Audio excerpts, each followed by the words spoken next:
It wants to. Yeah, there's a lot of wood there though. Oh, okay. It like looks like it's moving and then it kind of stops. Alright, it's moving. It's moving, it's going.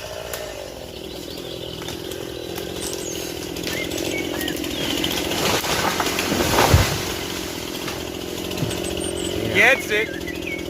Little plate off the back so that the wedges had a place to go in without squishy, rotted material.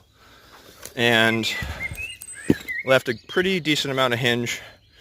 If you saw the video, I kind of just tickled at it and kept banging wedges because shed over there, and it was headed that way, and we had to get it to go this way, but